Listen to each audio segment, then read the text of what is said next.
আসসালামু আলাইকুম। এটিএন বাংলা সংবাদে সবাইকে স্বাগত জানাচ্ছি অর্পা হাসান। শুরুতেই বিআরবি কেবলস সংবাদ শিরোনাম। ডক্টর ইউনূসের গ্রামীণ কল্যাণকে ৬৬৬ কোটি টাকা কর দিতে হবে না। আগে রায় প্রত্যাহার করেছে হাইকোর্ট, নথি প্রধান বিচারপতির কাছে। প্রশাসনে নিয়োগ ও বদলি নিয়ে ৫ কোটি টাকা ঘুষের সংবাদ মিথ্যা বললেন জনপ্রশাসন সচিব, নিজেকে নির্দোষ দাবি।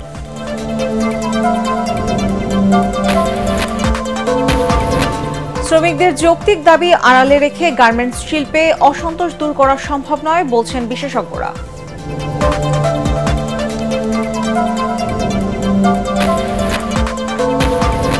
মালয়েশিয়ার শ্রমবাজার সিন্ডিকেট মুক্ত চান ব্যবসায়ীরা, আবেদন জানানো হবে দেশটির প্রধানমন্ত্রীর কাছে।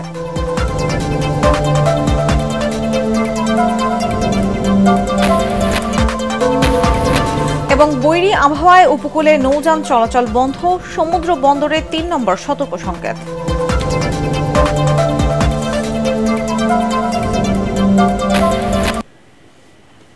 শুনছিলেন বিআরবি কেবলস সংবাদ শিরোনাম, এবারে বিস্তারিত। অন্তর্বর্তীকালীন সরকারের প্রধান উপদেষ্টা ডক্টর মোহাম্মদ ইউনূসের প্রতিষ্ঠান গ্রামীণ কল্যাণকে ৬৬৬ কোটি টাকা কর দিতে হবে এই সংক্রান্ত রায় প্রত্যাহার করেছে হাইকোর্ট। মামলার নথি পাঠানো হয়েছে প্রধান বিচারপতির কাছে। নিয়ম অনুযায়ী প্রধান বিচারপতি এই মামলার শুনানির জন্য নতুন বেঞ্চ ঠিক করবেন। গত ৪ আগস্ট জাতীয় রাজস্ব বোর্ডের পাওনা ৬৬৬ কোটি টাকা কর দাবির বৈধতা চ্যালেঞ্জ করে গ্রামীণ কল্যাণের করা রিট খারিজ করে রায় দেন বিচারপতি মোহাম্মদ খুরশিদ আলম সরকার ও বিচারপতি এস এম মনিরুজ্জামানের দ্বৈত বেঞ্চ। কিন্তু পূর্ণাঙ্গ রায় লিখতে গিয়ে কনিষ্ঠ বিচারপতি জানতে পারেন তিনি একসময় এই মামলায় রাষ্ট্রপক্ষের হয়ে শুনানি করেছেন, কাজেই এই রায় তিনি দিতে পারেন না। পরে নিয়ম অনুযায়ী রায় প্রত্যাহার করে প্রধান বিচারপতির কাছে নথি পাঠিয়ে দেওয়া হয়। এর আগে জাতীয় রাজস্ব বোর্ড জানায় ২০১১ থেকে ২০১৬-১৭ কর বর্ষে বকেয়া হিসেবে ৬৬৬ কোটি টাকা কর দিতে হবে ডক্টর ইউনূসের গ্রামীণ কল্যাণকে। এই সিদ্ধান্ত চ্যালেঞ্জ করে আইনি লড়াইয়ে নামেন ইউনূস। যেই প্রক্রিয়ায় মামলাটা উইথড্র করা হয়েছে, এখানে আইনগত কোনো প্রক্রিয়া অনুসরণ করা হয় নাই। প্রধান উপদেষ্টাও বলছেন যদি আমি দোষী সাব্যস্ত হই তাহলে আমি প্রধান উপদেষ্টার কারণে যেন আমাকে দোষ থেকে অব্যাহতি না দেওয়া হয়। সুতরাং আইনের প্রেক্ষাপটে বিচার বিশ্লেষণ করেই যেন সেটা করা হয়, সেটার জন্য আগামী ২৫ তারিখ নির্ধারণ করেছেন। অন্তর্বর্তী সরকারের উপদেষ্টা পরিষদের নিয়মিত বৈঠক চলছে। প্রধান উপদেষ্টার কার্যালয়ে অনুষ্ঠিত সভায় সভাপতিত্ব করছেন প্রধান উপদেষ্টা ডক্টর মোহাম্মদ ইউনূস। বৈঠকে উপস্থিত রয়েছেন উপদেষ্টা পরিষদের সদস্যরা।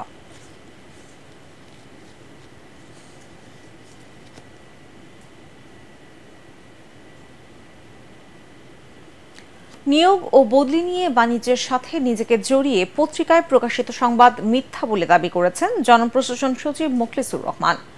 সচিবালয়ে সাংবাদিকদের প্রশ্নের জবাবে তিনি বলেন, ওই সংবাদে তথ্য নেই, পুরোটাই বানানো। দুর্নীতির ওই অভিযোগ আমলে নেয়ার মতো নয় বলেও মন্তব্য করেন তিনি। বৃহস্পতিবার একটি দৈনিকে প্রকাশিত সংবাদে ডিসি নিয়োগে ব্যাপক আর্থিক লেনদেনের অভিযোগ তোলা হয় জনপ্রশাসন সচিবের বিরুদ্ধে। এই বিষয়ে ব্যবস্থা নিতে তথ্য সচিবকে চিঠি দেওয়ার কথাও জানান মোখলেছুর রহমান।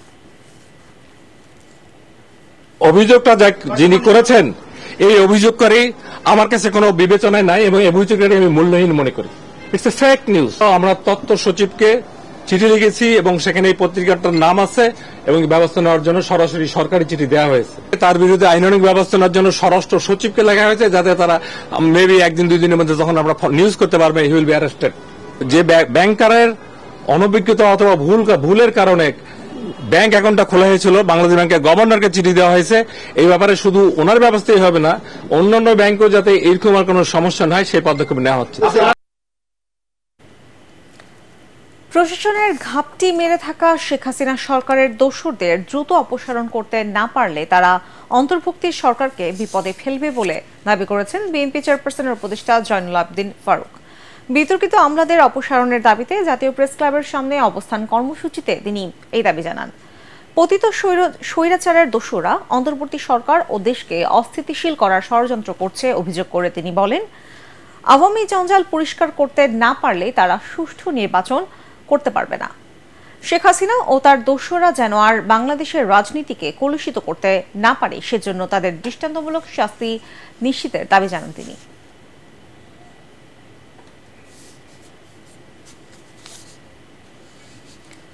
পোশাক শ্রমিকদের যৌক্তিক দাবি আড়ালে রেখে গার্মেন্টস শিল্পে শ্রম অসন্তোষ দূর করা সম্ভব নয় বলে মনে করেন বিশেষজ্ঞরা।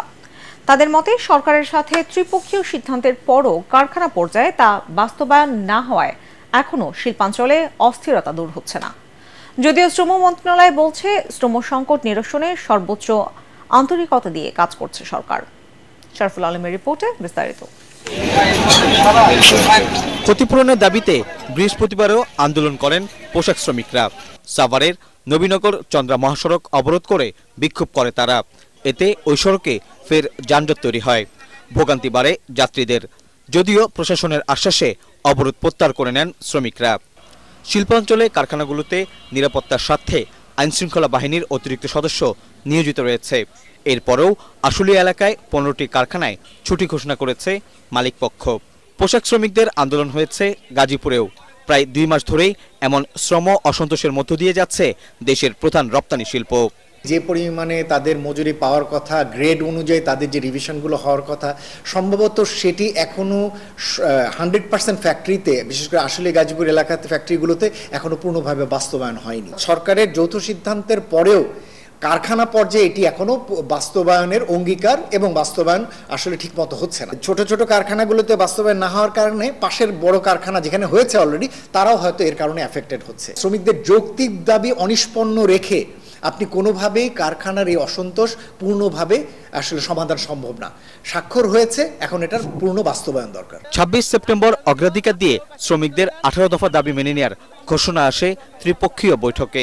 এরপরও থামছে না শ্রমিকদের আন্দোলন, যদিও সরকার বলছে দ্রুত পরিস্থিতি স্বাভাবিক হয়ে আসবে। প্রতিটা জিনিস আমরা অ্যাড্রেস করছি এবং এখানে ল অ্যান্ড অর্ডার যেটা আছে সেটা আমাদের যারা আছে স্বরাষ্ট্র উপদেষ্টা মহোদয় সহ আমরা সবকিছু এটা মনিটর করছি। আশা করছি যে সবাই শান্ত হবে। আমাদের দেশে উৎপাদনের পরিস্থিতি যেটা দরকার, আমাদের ইকোনমি বাঁচানোর জন্য আমাদের শ্রমিক পক্ষ, মালিক পক্ষ সবাইকে আমরা অনবোর্ড করে আমরা এটা নিরসন করব।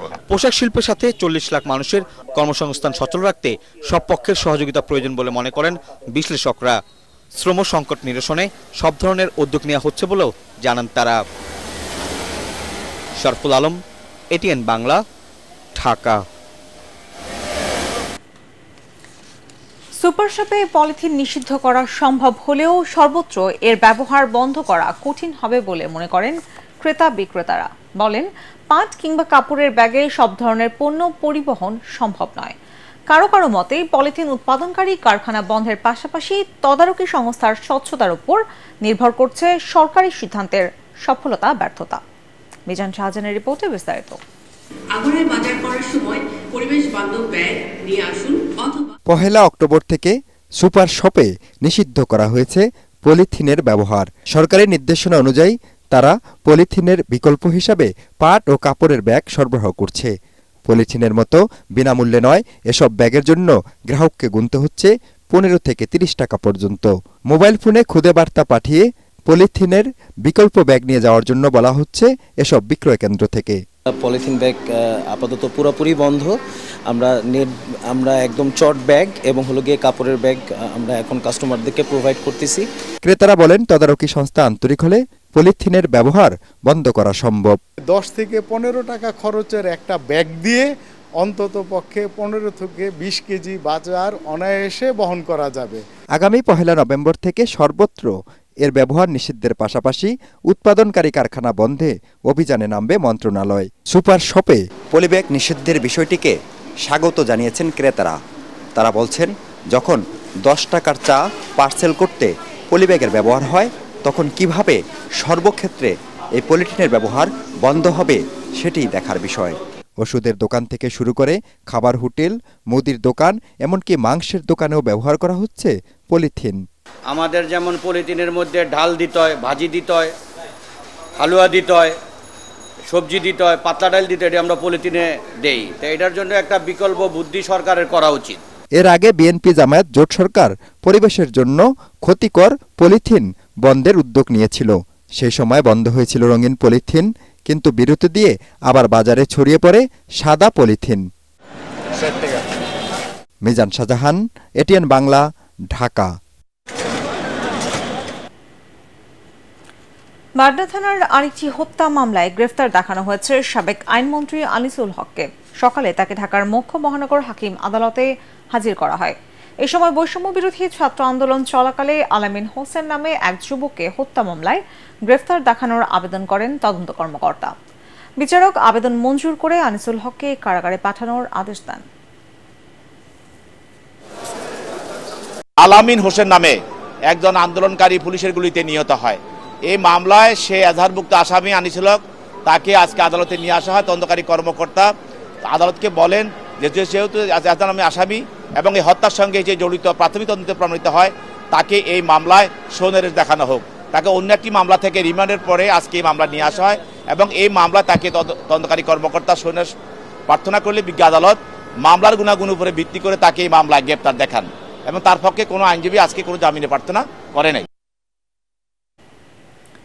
ভূমি দখল ও চাঁদাবাজি মামলায় ঠাকুরগাঁও 2 আসনের সাবেক সংসদ সদস্য দবিরুল ইসলামকে জেল হাজতে পাঠিয়েছে আদালত।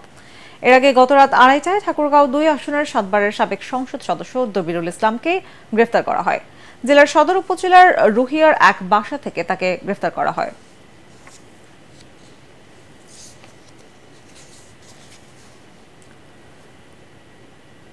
সিন্ডিকেট মুক্ত মালয়েশিয়ার শ্রম বাজারে কর্মী পাঠাতে চায় রিক্রুটিং এজেন্সি সংগঠন বাইরা। মালয়েশিয়ার প্রধানমন্ত্রী আনোয়ার ইব্রাহিমের বাংলাদেশ সফর উপলক্ষে সংবাদ সম্মেলনে এই কথা জানায় বাইরা প্রতিনিধিরা। এই সময় মালয়েশিয়া সিন্ডিকেটের সাথে দায়ী সবাইকে শাস্তির আওতায় আনার দাবিও জানানো হয়। তুরুক ইসলামের রিপোর্টে বিস্তারিত। নানা অনিয়মের কারণে চলতি বছর 31শে মে থেকে বাংলাদেশের কর্মী নেওয়া বন্ধ করে দেয় মালয়েশিয়া। বাড়তি খরচ দিয়েও মালয়েশিয়া যেতে পারেনি প্রায় 17,000 কর্মী। অভিযোগ ওঠে হাজার কোটি টাকা হাতিয়ে নেয়ার। মালয়েশিয়া শ্রমবাজার বন্ধ হওয়ার প্রায় 5 মাস পর বাংলাদেশে আসছেন মালয়েশিয়া প্রধানমন্ত্রী। দেশটির প্রধানমন্ত্রী আসা উপলক্ষে সংবাদ সম্মেলনে বাইরা নেতারা অভিযোগ করেন আবারও সিন্ডিকেটের সদস্যরা সক্রিয় হয়ে উঠেছে। আমাদের যে ফলটি, আমাদের যে আপনার বৈষম্যমূলক এমও সাইন হয়, যার বদলতে বিগত 6 বছরে 7 লক্ষ লোক মালয়েশিয়াতে গমন করে। এই 7 লক্ষ লোক গমনের পিছনে এই যে অতিরিক্ত সার্ভিস চার্জ 6 লক্ষ করে টাকা নিয়ে আপনারা হিসাব করেন কত লক্ষ কোটি টাকা বাংলাদেশ থেকে পাচার হয়েছে। কত বড় একটা দুর্নীতির জন্য তারা এই ট্র্যাপটা খুলেছে, এই যে নতুন যে একটা পদ্ধতি করেছে। তো আমাদের বিনীত অনুরোধ, আমাদের প্রচেষ্টা থাকবে, আমাদের মতো আমরা চেষ্টা করছি আমাদের সরকারের মাধ্যমে মালয়েশিয়ান রাষ্ট্রপ্রধানকে অবহিত করার জন্য। এই সময় সিন্ডিকেট মুক্ত শ্রমবাজারের দাবি জানান বাইরা নেতারা। সিন্ডিকেটের অনিয়ম দুর্নীতির কারণে নির্দিষ্ট সময় যে সকল কর্মী যেতে পারেনি, তাদের কম খরচে সিন্ডিকেট মুক্তভাবে পুনরায় মালয়েশিয়া পাঠানোর দাবি করছি। নেপাল সহ অন্যান্য 13টি দেশ থেকে মালয়েশিয়া যে প্রক্রিয়া কর্মী গ্রহণ করে, ঠিক বাংলাদেশ থেকেও একই প্রক্রিয়ায় শ্রমিক প্রেরণের আমরা দাবি করছি। ভবিষ্যতে সকল সিন্ডিকেটের বিরুদ্ধে বাইরা শক্ত অবস্থানে থাকবে বলে সংবাদ সম্মেলনে জানান সাবেক বাইরা নেতারা। সিনিয়র বাইরা সম্মানিত তরিক ইসলাম, এটিএন বাংলা, ঢাকা। বৈরী আবহাওয়ার কারণে ঢাকা থেকে উপকূলীয় 6টি অঞ্চলে নৌযান চলাচল বন্ধ ঘোষণা করা হয়েছে বলে জানিয়েছেন বাংলাদেশ অভ্যন্তরীণ নৌ পরিবহন কর্তৃপক্ষ। যাত্রীদের জানমালের নিরাপত্তার কথা বিবেচনায় এই নির্দেশনা দেওয়া হয়েছে বলে জানিয়েছে সংস্থাটি। এছাড়া বৈরী আবহাওয়ায় সমুদ্র বন্দরে 3 নম্বর স্থানীয় সতর্ক সংকেত জারি করেছে আবহাওয়া অধিদপ্তর। উপকূলীয় অঞ্চলের নদীতে প্রচণ্ড ঢেউ থাকায় ঢাকা থেকে হাতিয়া, বেতুয়া, খেপুপাড়া, চরমন্তাজ, রাঙ্গাবালি এবং মনপুরাগামী নৌযানগুলোকে পরবর্তী নির্দেশ না দেওয়া পর্যন্ত চলাচল না করার নির্দেশ দিয়েছে BIWTA। এদিকে রাজধানী জুড়ে গতকাল সন্ধ্যা থেকে শুরু হওয়া বৃষ্টি সকাল পর্যন্ত চলে। এতে দুর্ভোগে পড়েছেন সাধারণ মানুষ। 5 আগস্ট পট পরিবর্তনের পর প্রকাশ্যে আসে ইসলামী ছাত্র শিবির। তারই ধারাবাহিকতায় ঢাকা বিশ্ববিদ্যালয়ের মঙ্গলবার সংগঠনটির পূর্ণাঙ্গ কমিটি প্রকাশ করে। বিষয়টিকে ইতিবাচক হিসেবে দেখছেন সাধারণ শিক্ষার্থীরা, তবে রাজনীতি মুক্ত ক্যাম্পাস চান তারা। খায়রুল ইসলামের রিপোর্টে বিস্তারিত। দীর্ঘদিন ঢাকা বিশ্ববিদ্যালয় প্রকাশ্যে রাজনীতি করতে পারেনি বাংলাদেশ ইসলামী ছাত্র শিবির। শেখ হাসিনা সরকারের পতনের পর সংগঠনটি প্রকাশ্যে আসতে শুরু করে, ঘোষণা করে ঢাকা বিশ্ববিদ্যালয়ের পূর্ণাঙ্গ কমিটি। তবে এ নিয়ে ঢাকা বিশ্ববিদ্যালয়ের শিক্ষার্থীদের মধ্যে রয়েছে নানা মত। আবার কেউ কেউ ইতিবাচক হিসেবেও দেখছেন এই সংগঠনটিকে। তারা যদি স্টুডেন্টদের নিয়ে কাজ করতে আগ্রহী হয় এবং তাদের যে মতাদর্শ, তারা যে ইসলামিক মতাদর্শ লালন করে, সেটা যদি সত্যি সত্যি পরিপূর্ণভাবে যদি তারা সমাজে বাস্তবায়ন করতে চায়, হয়তোবা এই কমিটি থেকে আমরা ইতিবাচক কিছু দেখতে পারি। ছাত্র শিবির হোক বা ছাত্র দল হোক, আমরা ক্যাম্পাসে কোনো দলের থেকে কোনো রকমের এক্সপেকটেশন রাখি না। আমরা শুধুমাত্র চাই আমাদের ক্যাম্পাসে যেই ডাকসু আছে সেই ডাকসু আবার পূর্ণভাবে চালু হোক। আমি যেটা মনে করি এটা সবার, সেটা শুধু আমি বলেই কথা নয়, এটা সবারই উচিত বিষয়টাকে হচ্ছে ইতিবাচকভাবে দেখা, এজন্য যেন হচ্ছে এই ফেসিবাদ বিরোধী শক্তি যেন আর কোনোভাবেই যেন হচ্ছে ঢাকা বিশ্ববিদ্যালয় বা হচ্ছে বাংলাদেশে হচ্ছে মাথা ছাড়া দিয়ে হচ্ছে উঠতে না পারে। বর্তমানে বিশ্ববিদ্যালয়ের শান্তিপূর্ণ পরিবেশ ঠিক রাখার পাশাপাশি শিক্ষার্থীদের নিরাপত্তা নিশ্চিত করার প্রত্যাশাও সাধারণ শিক্ষার্থীদের, এবং প্রত্যাশা থাকবে তারা ক্যাম্পাসের মধ্যে ইতিবাচক ভূমিকা রাখবে। আমরা এটা আশা করব যে আমাদের যতদিন আমরা ক্যাম্পাসে আছি ততদিন পর্যন্ত অ্যাটলিস্ট যাতে একটা সুন্দর পরিবেশ থাকে এবং আমাদের জুনিয়র যারা আসবে তারাও যাতে আমাদের এই পরিবেশটাই পায়। ছাত্র শিবিরের ঢাবি শাখার সাধারণ সম্পাদক SM ফরাদ বলেন, এখনও একটি পক্ষ নানা ধরনের মিথ্যা তথ্য ছড়াচ্ছে সংগঠনটির ভাবমূর্তি নষ্ট করার জন্য। যে দলটাকে সবচেয়ে বেশি টর্চার করা হয়েছে, যেই দলের কেন্দ্রীয় সভাপতি থেকে 56 দিনের রিমান্ড দেওয়ার মধ্য দিয়ে নির্যাতনের শুরু হয়েছে এবং ওয়ার্ড পর্যায় পর্যন্ত দায়িত্বশীলদেরকে ক্রস ফায়ার দিয়ে হত্যা করার মধ্য দিয়ে যে মানে নির্যাতনের উৎসব তারা পালন করছে, সেই সংগঠনকে নিয়ে এখন আবার মকারি করা, সেই সংগঠনকে এখন আবার কোয়েশ্চেন করা, এটা মানে কেন পৈশাচিক আনন্দ মনে তারা পাচ্ছে। এটা এ সময় তিনি আরও বলেন, বিশ্ববিদ্যালয়ের পরিবেশ ঠিক রাখার পাশাপাশি শিক্ষার্থীদের নিরাপত্তা দিতে সবসময় কাজ করবে ছাত্র শিবির। আমরা পাবলিকলি কাজ করতে পারি না ফেসিবাদের কারণে, এখন আমরা পাবলিকলি শিক্ষার্থীদের অধিকারের জন্য। খায়রুল ইসলাম, ATN বাংলা, ঢাকা। অনিয়ম আর অব্যবস্থাপনার মধ্য দিয়ে চলছে ফরিদপুর জেনারেল হাসপাতালের কার্যক্রম। দালালদের দৌরাত্মে নাজেহাল রোগী ও স্বজনরা। জরুরি বিভাগে কিছু সেবা মিললেও অন্য বিভাগগুলোর বেহাল দশা। তবে এসব অনিয়ম বন্ধের আশ্বাস দিয়েছেন সদ্য নিয়োগ পাওয়া জেলা সিভিল সার্জন। ফরিদপুর প্রতিনিধি কামরুজ্জামান সোহেলের রিপোর্ট, জানাচ্ছেন ফারহিন ইসলাম টুম্পা। অনিয়মই যেন নিয়মিত ব্যাপারে পরিণত হয়েছে ফরিদপুরের 100 শয্যা বিশিষ্ট জেনারেল হাসপাতালে। টিকিট কেটে ঘণ্টার পর ঘণ্টা দাঁড়িয়ে থেকেও মিলছে না সেবা। রোগ নির্ণয়ের মেশিনগুলো অকেজো হয়ে পড়ে আছে দীর্ঘদিন ধরে, ফলে বাধ্য হয়ে প্রাইভেট ক্লিনিকে যাচ্ছেন রোগীরা। ফরিদপুর জেনারেল হসপিটালে আমার দাঁতের চিকিৎসা করানোর জন্য ওইখানে একটা মুরব্বী মতন ডাক্তার ছিল, সে বলে এখানে চিকিৎসা হবে না, তুমি আমার চেম্বারে চলো। মানে এটা যেহেতু সরকারি হসপিটাল, সেহেতু আমাদের সকল সুযোগ সুবিধা এখান থেকে আমাদের পাওয়া উচিত, আমাদের এটা ন্যায্য অধিকার। কিন্তু এখানে অনেক কিছু না থাকার কারণে আমাদের এই হসপিটাল থাকা অবস্থাতে আমার অন্য একটা হসপিটাল গিয়ে আলতা করে আসতে হয়েছে। আমরা গরিব মানুষ, আমরা আসছি সরকারি হসপিটালে, সরকারি ফার্মেসিতে ওষুধ না পাই, তাহলে আমাদের এই সরকারি হসপিটালে এসে আমাদের লাভ। ছেলেরা বিড়ালে কামড় দিছে, এখন এই জায়গা বলে ভ্যাকসিন নাই ভাই, এনে কোথায় যাবেন ভ্যাকসিন, এনে কোথায় পাবো কোন? অভিযোগ রয়েছে হাসপাতালের কার্যক্রমের নিয়ন্ত্রণ রয়েছে সিন্ডিকেটের হাতে। বিনামূল্যে ঔষধ দেওয়ার কথা থাকলেও তা পাচ্ছেন না রোগীরা। চিকিৎসক সংকটের পাশাপাশি রয়েছে বেড সংকট। দীর্ঘদিন ধরে এমন অবস্থা চললেও যেন দেখার কেউ নেই। অভিযোগ তদন্ত করে দোষীদের বিরুদ্ধে আইনগত ব্যবস্থা নেওয়ার পাশাপাশি অনিয়ম দূরীকরণের আশ্বাস জেলা সিভিল সার্জনের। জেনারেল হাসপাতালের কোথায় কি সমস্যা আছে সেগুলো দেখছি। যদি সুনির্দিষ্টভাবে কোনো চিকিৎসকের বিরুদ্ধে অভিযোগ থাকে সেটা তদন্ত করে আমরা অবশ্যই ব্যবস্থা নেব। এছাড়াও অন্য জায়গায় যদি কোথাও কোনো অনিয়ম থাকে সে বিষয়েও আমরা তদারকি করব এবং ব্যবস্থা নেব।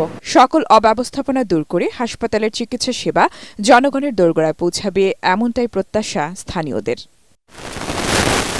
Bureau report, ATN Bangla. এবারে আল আরাফা ইসলামী ব্যাংক অর্থ সংবাদ।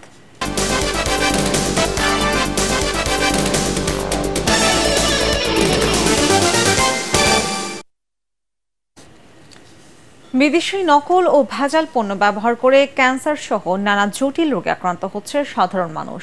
তাই দেশে উৎপাদিত পণ্যের প্রতি মানুষের আস্থা তৈরি করতে রিমার্ক হারল্যান্ড সহ বেশ কিছু প্রতিষ্ঠান সর্বাধুনিক প্রযুক্তির মিশেলে সর্বোৎকৃষ্ট পণ্য উৎপাদন করছে বলে মনে করেন স্কিন কেয়ার বিশেষজ্ঞ ঢাকার ডাক্তার শারমিন হক।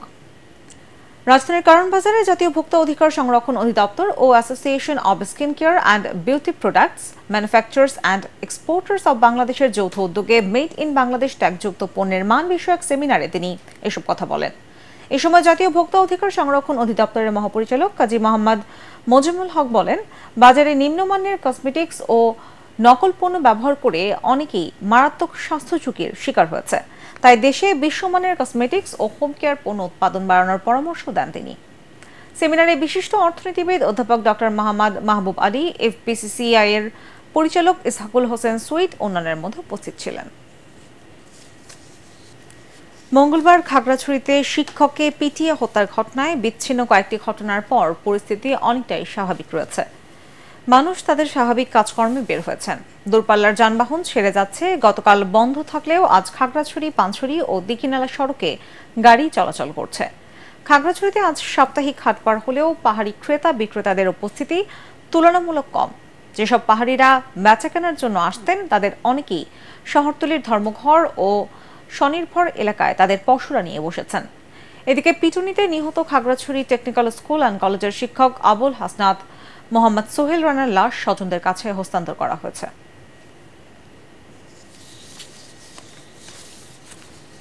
জানাবো পার্টেক্স খেলার খবর।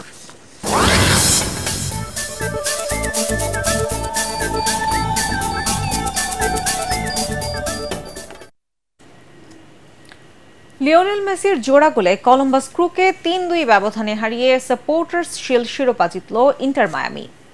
এটি ইন্টার মায়ামির হয়ে দ্বিতীয় এবং ক্লাব ও দেশ সব মিলিয়ে ৪৬তম শিরোপা জয় লিওনেল মেসির।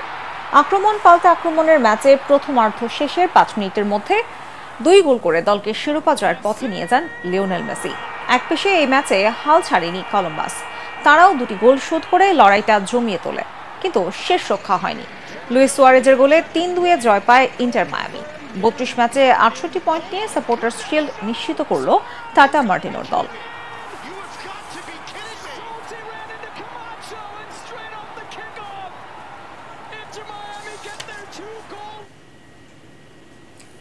জার্মান চ্যাম্পিয়ন বায়ার্ন মিউনিখকে হারিয়ে উয়েফা চ্যাম্পিয়ন্স লিগে অঘটনের জন্ম দিয়েছে ইংলিশ দল অ্যাস্টন ভিলা। নিজেদের মাঠ ভিলা পার্কে শুরুতে বায়ার্নের আক্রমণ ঠেকাতেই ব্যস্ত ছিল উনাই এমরির দল, কিন্তু ৭৮ মিনিটে বদলি খেলোয়াড় জন দুরান গোল করে মিউনিখকে চমকে দেন। পরে ভিনসেন্ট কোম্পানির বায়ার্ন দল গোল শোধের চেষ্টা করলেও এমি মার্টিনেজকে পরাস্ত করতে পারেনি। এই জয়ে ১৯৮২ সালে ইউরোপিয়ান কাপের ফাইনালে বায়ার্ন মিউনিখকে পরাজিত করেই প্রথম ও শেষবারের মতো চ্যাম্পিয়ন হওয়ার স্মৃতি ফিরিয়ে আনলো অ্যাস্টন ভিলা। এদিকে চ্যাম্পিয়ন রিয়াল মাদ্রিদকে হারিয়ে অবিশ্বাস্য এক জয় পেয়েছে ফ্রান্সের লিলে। খেলার প্রথমার্ধের শেষ মিনিটে পেনাল্টি গোলে জোনাথন ডেভিড লিলের জয় নিশ্চিত করেন।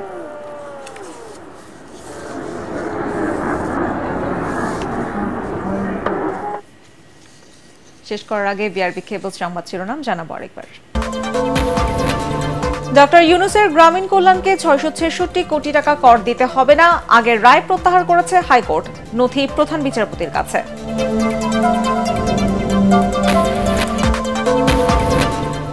প্রশাসনে নিয়োগ ও বদলি নিয়ে ৫ কোটি টাকা ঘুষের সংবাদ মিথ্যা বললেন জনপ্রশাসন সচিব, নিজেকে নির্দোষ দাবি।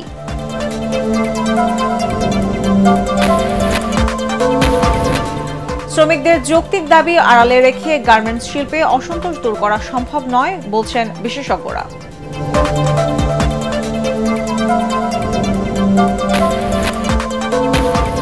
মালয়েশিয়ার শ্রমবাজার সিন্ডিকেট মুক্ত চান ব্যবসায়ীরা, আবেদন জানানো হবে দেশটির প্রধানমন্ত্রীর কাছে।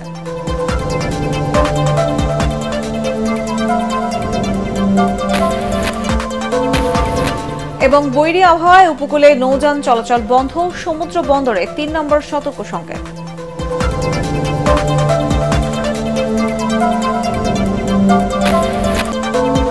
পরবর্তী সংবাদ দেখার আমন্ত্রণ জানিয়ে এখনকার মতো শেষ করছি।